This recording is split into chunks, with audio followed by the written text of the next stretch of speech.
Assalamualaikum, salam sejahtera bagi kita semua.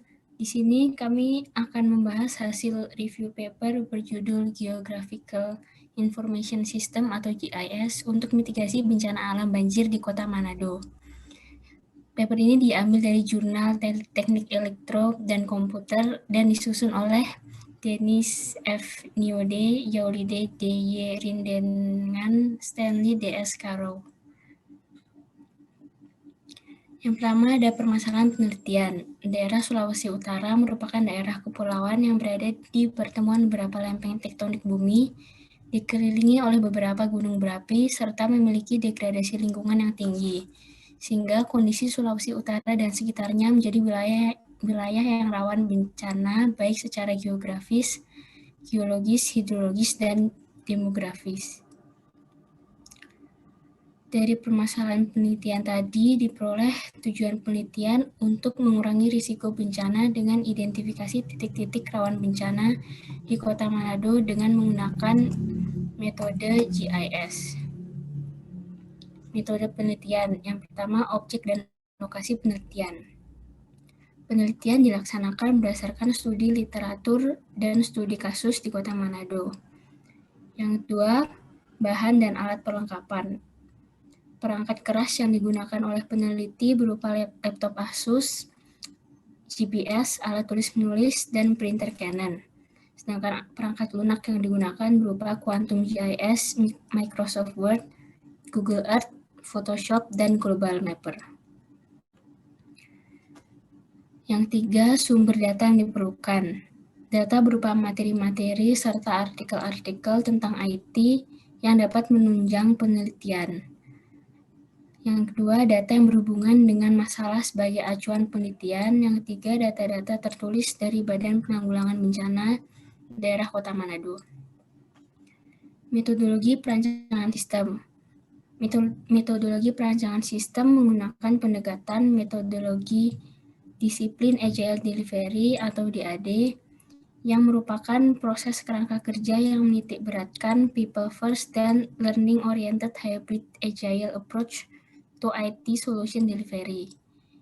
DAD ini memiliki daur hidup berbasis risk value, goal driven, scalable, dan enterprise aware. Daur hidup ini menjadikan siklus konstruksi Scrum menjadi 3 hal penting. Yang pertama, fase proyek eksplisit. Dalam fase ini, delivery software yang awalnya berbentuk kecil secara iteratif berlanjut hingga banyak, sehingga para stakeholder dapat segera mengetahui setiap perkembangan software. Yang kedua, praktek perkembangan software. Jadi, metodologi DAD dimulai dari pendefinisian kebutuhan perangkat lunak dan pemodelan arsitektur aplikasi dengan menekankan pada pengembangan perangkat lunak yang tepat. Yang ketiga, penguatan praktek disiplin rekayasa perangkat lunak.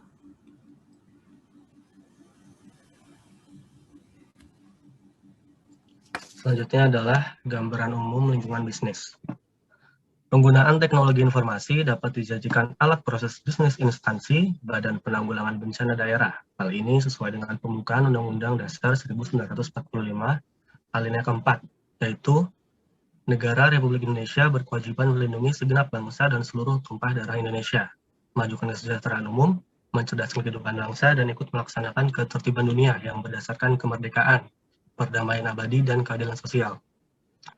Berangkat dari pedoman tersebut, pemerintah daerah membentuk Badan Nasional Penanggulangan Daerah di Sulawesi Utara. Hal ini juga sejalan dengan Undang-Undang Nomor 24 Tahun 2007 tentang penanggulangan bencana. Oleh karena itu, tugas penyelenggaraan penanggulangan bencana ditangani oleh Badan Nasional Penanggulangan Bencana atau BNPB untuk tingkat pusat dan Badan Penanggulangan Bencana Daerah atau BPBD untuk tingkat daerah. Next. Gambaran umum Kota Manado. Kota Manado merupakan ibu kota Sulawesi Utara yang terletak di ujung utara Pulau Sulawesi dengan koordinat 1 derajat 30 menit hingga 1 derajat 40 menit lintang utara dan 124 derajat 40 menit hingga 126 derajat 50 menit bujur timur. Secara administratif, Kota Manado terdiri dari 11 kecamatan dan 87 kelurahan. Pemekaran ini dilakukan sesuai Peraturan Daerah Nomor 4 Tahun 2000 tentang perubahan status desa menjadi Kelurahan Kota Manado dan Peraturan Daerah Nomor 5 Tahun 2000 tentang pemekaran kecamatan dan kelurahan. Selanjutnya adalah hasil penelitian. Yang pertama adalah dokumen vision. Dokumen vision menjelaskan tentang identifikasi nilai bisnis dan menganalisis serta mendefinisikan fitur-fitur yang dibutuhkan serta mendokumentasikan seluruh pihak, yaitu user dan stakeholder yang terkait dalam perancangan sistem ini sebagai awal dari pendekatan metodologi DAD. Yang pertama adalah Identifying Business Value. GIS adalah aplikasi untuk mitigasi bencana alam banjir di Kota Manado yang bertujuan memperkecil risiko terjadinya kehilangan data yang masih digunakan secara manual untuk pengolahan datanya. Yang kedua, stakeholder request, dilakukan pengumpulan data yang disusun dalam user story card yang memuat keinginan para stakeholder tentang fitur-fitur yang akan dirancang. Dari hasil user story card tersebut akan terlihat beberapa kebutuhan pengguna dalam gambaran peta. Next. Software Project Plan. Software Project Plan merupakan gabungan antara Project Initiation dengan Project Management yang berisi pendefinisian batasan-batasan lingkungan proyek, estimasi kasar terhadap biaya dan waktu, mendefinisikan risiko, menentukan kelayakan, dan mempersiapkan lingkungan pengerjaan proyek. Next. Yang selanjutnya adalah arsitektur sistem. Dengan desain dari sistem informasi geografis yang dirancang dengan dua bagian besar, berdasarkan proses dan perangkat lunak yang digunakan, yaitu dari proses manual untuk mengumpulkan data, lalu menggunakan perangkat lunak Quantum GIS dalam pengolahan peta. Diharapkan dapat meningkatkan efisiensi kerja BNPB Manado. Selanjutnya adalah functional model. Functional model adalah model yang berasal dari fitur-fitur aplikasi yang diminta oleh stakeholder dalam user story terhadap aplikasi yang akan dibuat. Pemodelan ini menjelaskan tentang use case diagram dan use case description.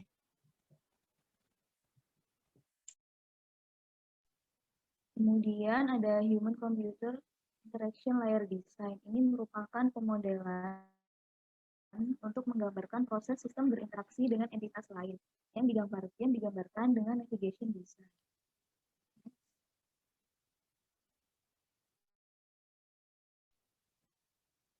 Kemudian ada desain physical layer arsitektur. Itu yang pertama ada spesifikasi perangkat keras dan perangkat lunak standar yang digunakan, yaitu sistem yang compatible dengan standar untuk Windows. Kedua ada sistem requirements. Yang dibutuhkan yaitu platformnya Windows, kemudian RAM-nya 1 GB dan storage-nya 20 GB. Next.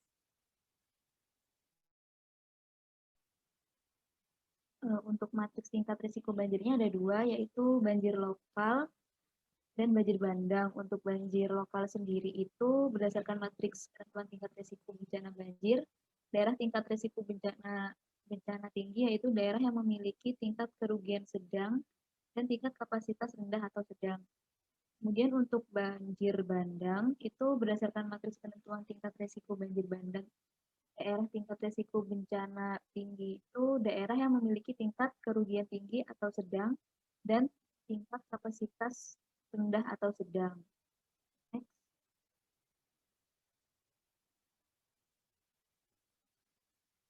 Kemudian ada user interface. Yang pertama ada halaman peta mitigasi, dan yang kedua ada basis data mitigasi bencana alam banjir. Next.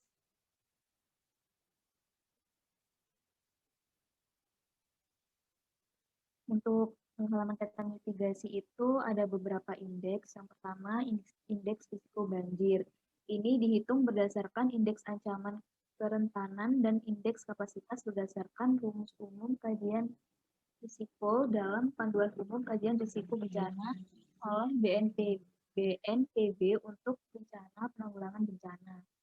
Kemudian yang kedua ada indeks ancaman. Ini dihitung berdasarkan ancaman yang dibuat oleh BNPB Provinsi dan BNDD Kota Manado yang bekerjasama dengan kita. Kemudian yang ketiga ada indeks kerentanan. Dihitung berdasarkan data statistik setiap desa yang dibuat oleh BPS Provinsi dan BIG. Kemudian ada tingkat ketinggian banjir ditunjukkan dengan warna yang berbeda.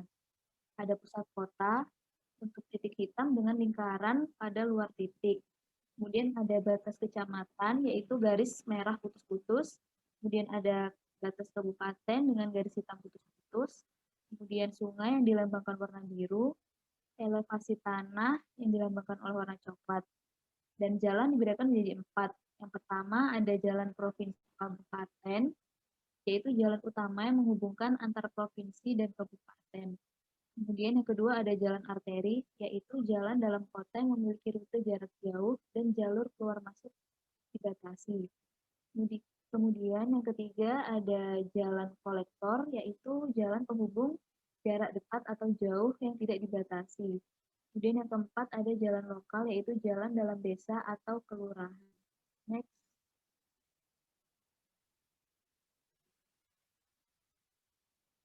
Dan ini merupakan visualisasi untuk peta mitigasi bencana alam banjir di Kota Manado.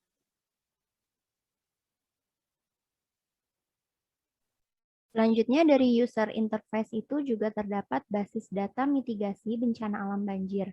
Nah, dari gambar di sini itu menunjukkan basis data dari batas kabupaten yang menjelaskan tentang batas Kota Manado dengan kabupaten-kabupaten di sekitarnya. Next.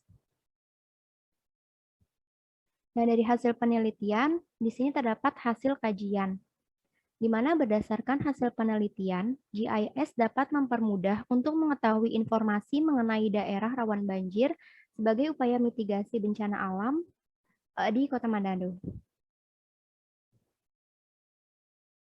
Penelitian ini juga berkontribusi terhadap lingkungan, di mana bencana banjir ini membawa dampak yang merugikan untuk masyarakat sekitar dan kondisi lingkungan. Nah, dengan adanya upaya mitigasi dengan penggunaan GIS, itu dapat mengurangi risiko bencana banjir dan potensi kontaminasi limbah kimia dapat berkurang. Lalu kesimpulan dari hasil penelitian tersebut, pertama, metodologi DAD ini cocok digunakan untuk pada sistem informasi geografis untuk mitigasi bencana alam banjir di Kota Manado, karena metodologi ini bersifat open source dan memodelkan sistem dengan UML. Yang kedua, dengan aplikasi GIS ini, masyarakat dapat memperoleh informasi berupa basis data dan peta Kota Manado yang berisi informasi mengenai daerah rawan banjir di Kota Manado. Yang ketiga, metodologi DAD atau Discipline Agile Delivery merupakan metode yang dirancang secara sistematis yang menghasilkan dokumen-dokumen yang sangat berguna bagi masyarakat. Dan yang terakhir, biaya yang dikeluarkan dengan metodologi DAD ini sangat ekonomis karena biaya yang dikeluarkan hanya untuk perancangan software. Next. Terdapat kekurangan dari penelitian, khususnya terhadap paper yang kita review. Yaitu pertama, terdapat beberapa ejaan yang tidak sesuai dengan EYD dan terdapat beberapa salah ketik atau typo. Nah, dari penelitian itu, kita dapat mengembangkan untuk penelitian selanjutnya berupa memperbanyak jumlah data sehingga mencakup seluruh daerah rawan banjir di Kota Manado, atau untuk kita dapat membuat dengan skala besar sehingga mencakup seluruh Indonesia. Dan yang kedua, dapat dijadikan acuan untuk merancang tata kota ke depan dengan pengembangan penelitian tentang pengaruh peningkatan efektivitas. Sekian presentasi dari kami tentang review paper mengenai Geographical Information System untuk mitigasi bencana alam banjir di Kota Manado. Saya sendiri Greva Fiandra Zahrani dengan NIM 053. Saya Raffiananta Rizky dengan NIM 054. Saya Tracy Angeli, NIM 035. Saya Safira Malasania, NIM 086. Kami undur diri. Wassalamualaikum warahmatullahi wabarakatuh.